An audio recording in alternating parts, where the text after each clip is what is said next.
Welcome to this fantastic Canon Customer Experience Center. And you can see these wonderful animals over there called printers, which you can explore at your leisure during the day. But today is really about thinking. It's about thinking about the future of the book, the printed book, and all other forms of book, or maybe we should call it content. What is it which we really deliver to people? And we have people from 32 different countries here this year, 32 different countries, which is fantastic. How many of you are publishers? Put your hand up if you're a publisher. Okay, we have more publishers than ever before this year. Put your hand up if you're a printer. Okay, put your hand up if you're from Canon. Put your hand up if you're somebody else who has not put your hand up yet. Okay. So we have a diversity of people, and as Peter said, this is a community of people who love books, who love publishing, who love content, and hopefully a group of people who want to make the world better through books and through that content too. So our theme this year, finding new, sustainable, and profitable growth. Growth is what you said you wanted to talk about. You told us that last year. But it has to be sustainable and profitable if you want to be a successful business loved by consumers and customers in today's world. And this is a journey which we started 9 years ago. So if you think back to 2014, was anybody here in 2014? Put your hand up again. Look at that. Fantastic. And so we have 3, 4, 5, 6 people. And I'm particularly delighted that Dalia is here this year. So she's joined the advisory board. Dalia is from Egypt. And I remember she stood up. She stood up back in 2014. You can see her picture here. And she talked about publishers need to change. Publishers need to think about the bigger picture of the opportunity for content in all the different ways, the different platforms and the different formats which people can engage with content and potentially make much more money, new types of revenue streams from it. And you can see from that 2014, when we set out a future vision, we then started to talk about consumer insights. And we were joined by Canvas 8, one of the world's leading ethnographic research companies. And we have 3 fantastic personas here again this year, Uli, Wolfgang, and Francesca, who Nick Morris introduced then. I'm delighted that Jemima Cox is going to talk to us a bit later about how consumer insight matters more than ever in understanding sustainability. We talked about business models, how they were changing. Look at every different industry. The business models are the biggest form of innovation. We talked about the smart book, and we said, what is the heart of the DNA of a book today? Is it the customer? Is it the content? Is it the printed format? What is at the heart of it? And we had different opinions. We talked about data. We talked about the power of communities. That was a fantastic one. So really learning from places like Harley Davidson and Rafa and Lego in terms of understanding how to bring consumers together with a passion. Think about that in the world of books. And then we talked about the opportunities of change as the pandemic struck and how that was accelerating the need to change. And last year, we had sustainable innovation competition and really finding some of the more radical startups disrupting our industry right now, although maybe sometimes we don't even see it. So sustainability has become a big, big agenda. We know we need to massively reduce our carbon emissions in a short period of time. But we also know that books can be an incredible force for good. We also know that books can make a big difference socially to the world. And one of the things which I'd really like you to think about today is not just how can we reduce our carbon emissions, reduce our waste,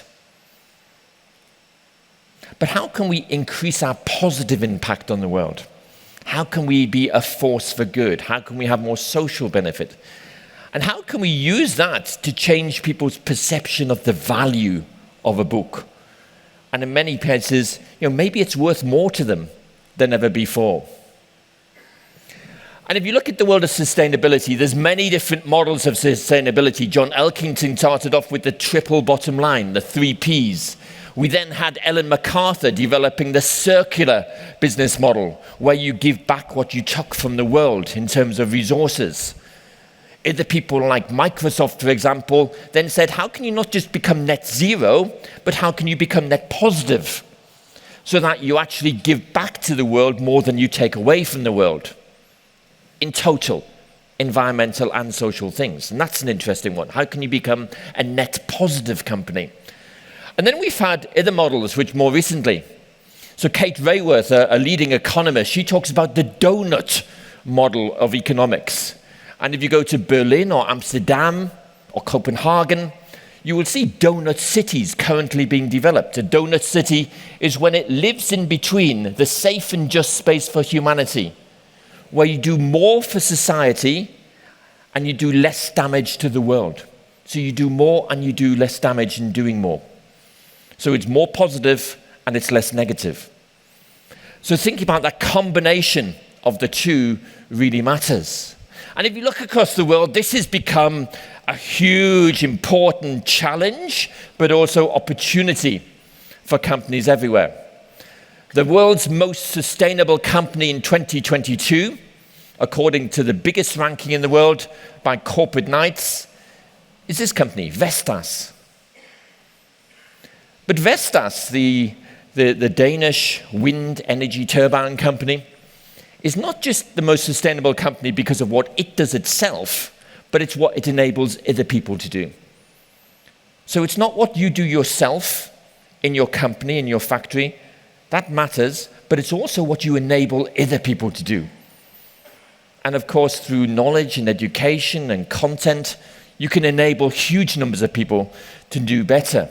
So Vestas is number 1, and when we look down the list, we can see many of the companies. So number 2 is Christian Hansen, which is a food ingredients company, making better food for the world, more sustainable, easier to eat, more growable for farmers. Autodesk is a 3D design company, an industrial business-to-business company, helping people to design better, more sustainable circular systems. Schneider Electric from France is number 4. They store the energy, so it's all about battery storage. You can get the solar, the wind energy, but you need to store it for when people need it. And so that's why Schneider is number 4. So all of these companies have really succeeded by thinking differently. In most cases, it's about enabling more than they do themselves. And I sat down during the pandemic and I wrote my 10th book. This is my 10th book. And I wasn't happy. I wasn't happy with my publisher, to be honest with you, because they insisted it had to be in this standardized format, the hardback, the 300 pages, in this standardized way of working. It takes 6 months to print. It's printed in one place, and it then takes 6 months to deliver to other places across the world, which is never when I need it. So I do have problems, but I also love my publisher because they help me to share ideas with the world. And I interviewed 100 CEOs from across the world to find out what are they doing right now. And they're the big shifts. So instead of just thinking of yourself as a profit machine, companies really thinking about how they can make better progress in the world. Instead of just surviving, finding new forms of growth, new ways in which they can grow. Instead of just competing on being slightly cheaper or slightly better than the competition, how can we do something much more radical? Instead of just thinking about technology to innovate, how can we innovate in a more creative, human way to engage people emotionally? And actually, if you look through all of that, you see companies changing faster, transforming themselves. And many of the industries, look at the fashion industry, for example. Sustainability is not just something which is compliance.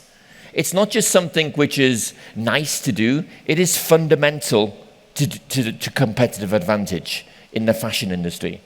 If you look at the automotive industry, you all know that there are the companies who are still trying to make the traditional automobile, and there's companies who are rapidly shifting and disrupting the world and moving to electric.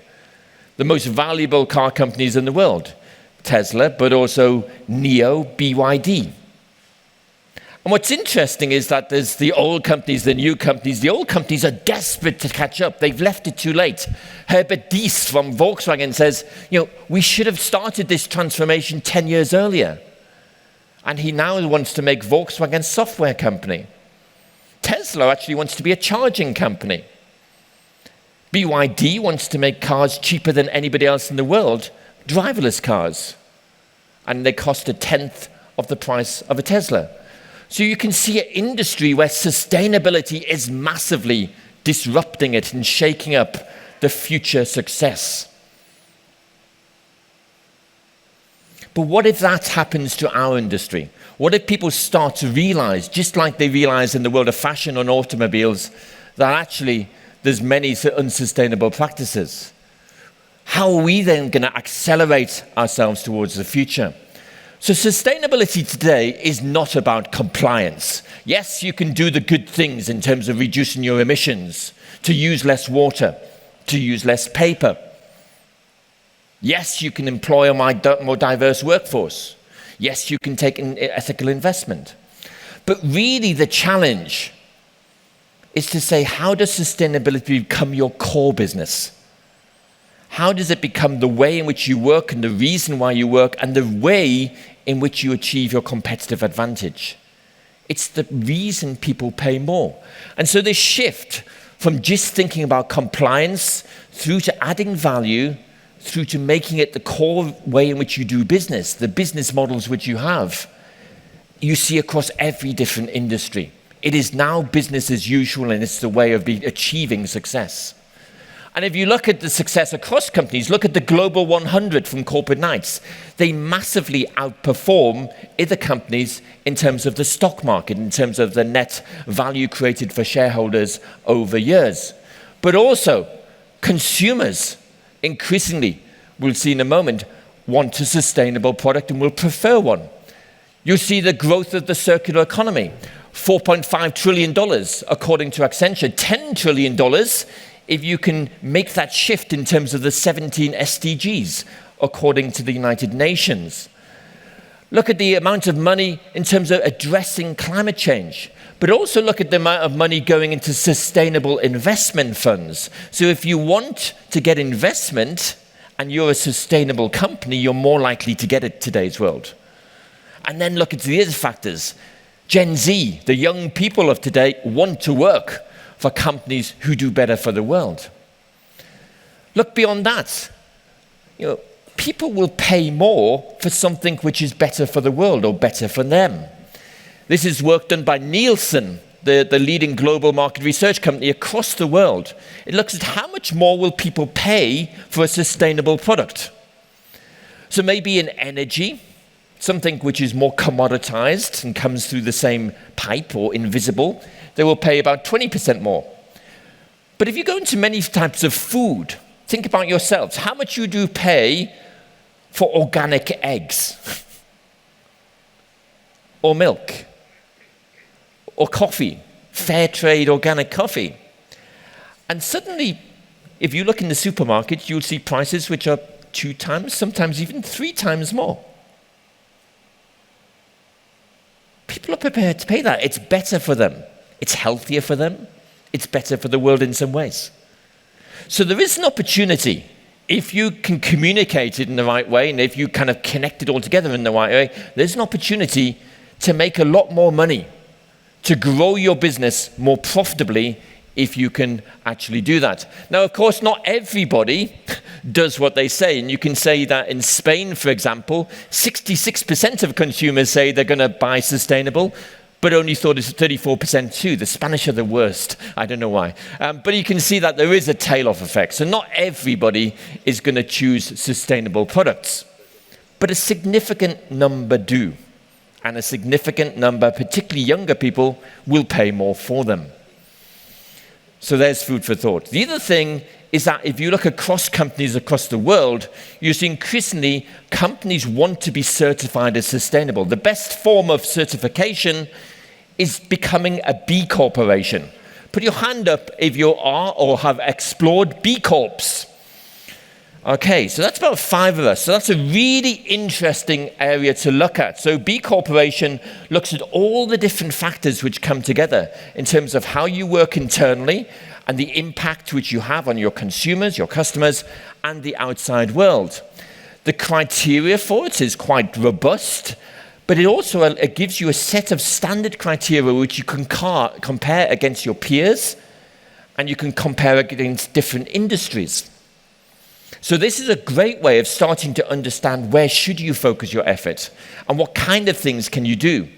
So if you go to bcorp.com, you'll find all of the information there. And you can see how many companies in Europe have already done this. Not that many in Germany, actually. You can see only 37. But 10 times more in the UK, for example, and across the whole of Europe, a huge number. And then you can see on the right some analysis which looks at which are the most ethical and sustainable companies in the world across different sectors. And I know you're going to say to me, well, who's the publisher there? And actually, it's a really interesting Spanish publisher. You can see them there, and they actually scored 99 out of a possible 200. So there's still lots of work they can do. No company is perfect. So there's still lots of work which they can do. And this company, Tencha de Luz, based in Madrid, which was developed by Anna, you can see her here. So Anna Iulati, she developed a beautiful book publishing business telling children's stories. She does all of the sustainable, environmentally good things. So she uses stone paper, for example. But beyond that, she's saying, how can I tell a fantastic story? How can I support the big causes which matter in the world? How can I engage people in the things which really matter to them? And so through storytelling, she's changing the minds of people. And she's a fabulous person and a multi-award-winning publisher. A small company, but phenomenally interesting. So I encourage you to think about how can you grow your business in a better way. There's good growth and there's bad growth. And that's provocative, okay? I want you to ask yourself, how good is your growth? And we're going to explore this over time. Because if you look at this chart here, you can think about it in terms of growth, which is unsustainable, or growth, which is sustainable.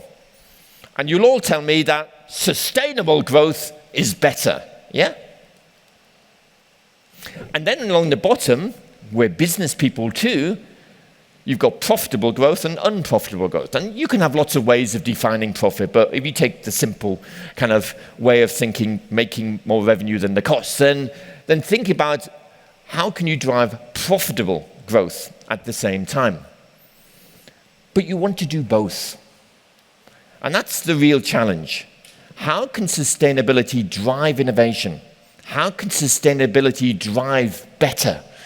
How can sustainability not just reduce the negatives, but increase the positives and engage your consumers, your customers in that to help you to be a more successful publisher, printer, or whatever your business is? And then once you've got that, you'll obviously have some things in sustainability which are not profitable. Well, how could you turn them in a different way to make them more profitable? And there's many, many examples which we could go through in how to do that. Or an example in terms of they're unprofitable, but how could you make them profitable? Or sorry, they're profitable, but they're unsustainable. So how could you make them more sustainable? So finding ways in terms of which you can increase the profit and the sustainable impact of what you do. And that's what we'll focus on at various stages during today. So thinking about your business, thinking what can you do? Think about how can you create a better future for your business and for the world. That's why we're here.